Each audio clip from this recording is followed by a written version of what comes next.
The life of Sir Henry Royce is deeply inspiring. Despite a poverty-stricken background, he demonstrated that anything is possible with unwavering determination, hard work, and perseverance. This video takes a deep dive into Royce's extraordinary life and career, the origin of his unyielding drive for perfection, and how it almost led to an early grave. Make sure to watch till the end of the video to see the true extent of Royce's work ethic and just how much trouble it caused him. Sir Henry Royce's well-known quote, "Strive for perfection in everything you do, take the best that exists and make it better," has become a mainstay of the automotive industry. Royce accomplished something truly remarkable when he started his first $1 million company with just £20. But before all that, Royce's life began under challenging circumstances. In Altwalton, England, 1863, Royce was born into a family struggling financially. His father leased and ran a failing flour mill which eventually went bankrupt. Punishing laws at the time meant his father was imprisoned due to unpaid debts. The family was forced to relocate to London, where shortly after, his father passed away. From here, poverty only worsened. However, at the tender age of 9, Royce was determined to improve his situation by taking on work selling newspapers, and later becoming a telegram delivery boy. After receiving financial support from his aunt, Royce secured an apprenticeship at the Great Northern Railway Workshops in Peterborough in 1879. His natural talent for design and his innate skill with tools and materials truly shone there.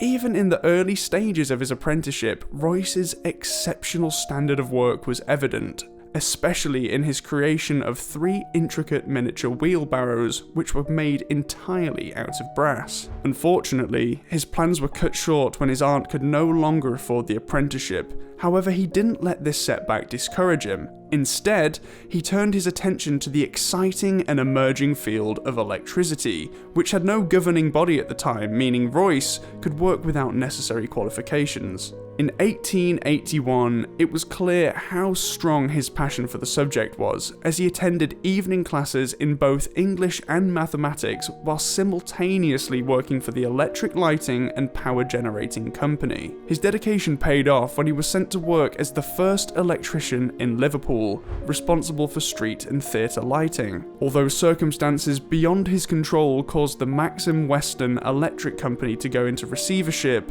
Royce's positive attitude and determination never wavered, as despite being only 19 years old, he remained steadfast in his pursuit of success. Now real quick, before we dig into how Royce made his fortunes, please leave a like and consider subscribing. After being dealt setback by setback, Royce had had enough. Fueled by the exuberant self-assurance remarked by his colleagues, he established F.H. Royce & Co. in Manchester at the end of 1884. The firm evolved from creating lightweight products like battery-operated doorbells to building heavy machinery like overhead cranes and railway shunting capstans. While the company was successful, Royce was struggling. By 1901, his years of overwork, stressful family life, and early privations had severely affected his health. His doctor advised him to buy a D-Dion quadricycle to take a break from office work and get some fresh air, but Royce's health continued to worsen. Royce's anxiety began spiraling with the inevitability of financial difficulties. The corporation was beginning to take a hit due to an influx of cheaper electrical gear from Germany and the United States, and with these products hitting the UK market, they were able to undercut Royce's prices. Fear of experiencing similar struggles to that of his father,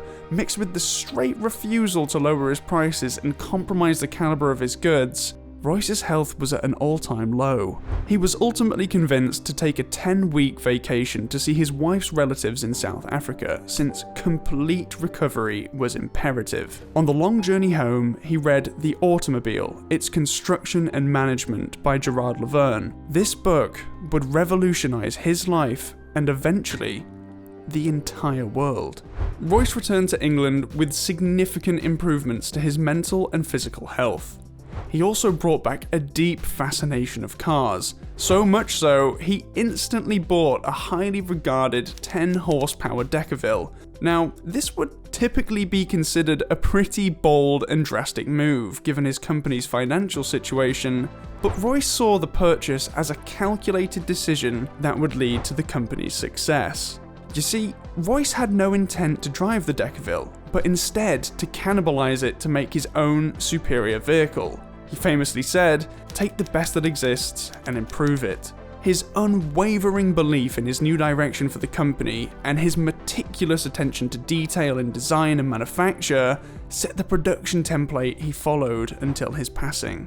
It was 1904 when businessman Charles Rolls entered the equation. At the time, Rolls was looking for a new vehicle to sell, and immediately after witnessing the engineering genius presented by Henry Royce, Rolls-Royce was formed. The two made a dynamic duo with financial backing, keen business acumen, and an unrelenting pursuit of excellence.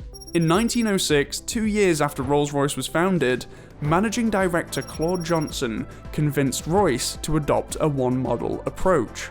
This led to Royce creating the Silver Ghost, a vehicle that rightfully earned the title the best car in the world.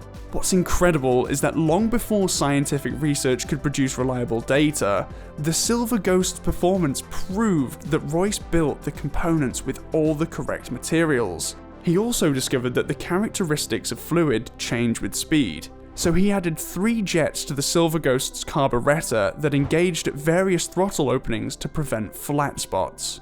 In 1906, Rolls-Royce faced the challenge at their Cook Street factory in Manchester. Their motorcar production had increased and the space could no longer accommodate their needs.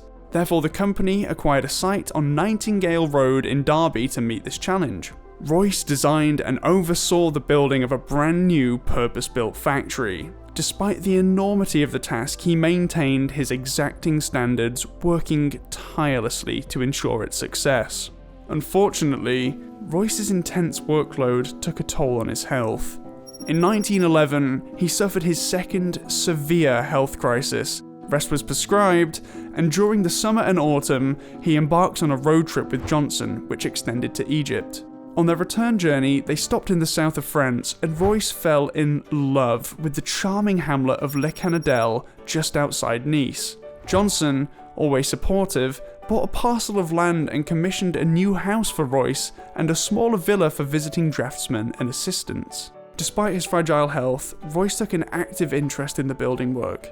He stayed in a nearby hotel whilst it was being completed, and after a relapse that required emergency surgery in England, Royce was then able to return to his newly finished house in Le Canadel to recuperate. He sensibly decided to spend his winters there and summers in the south of England for the rest of his life.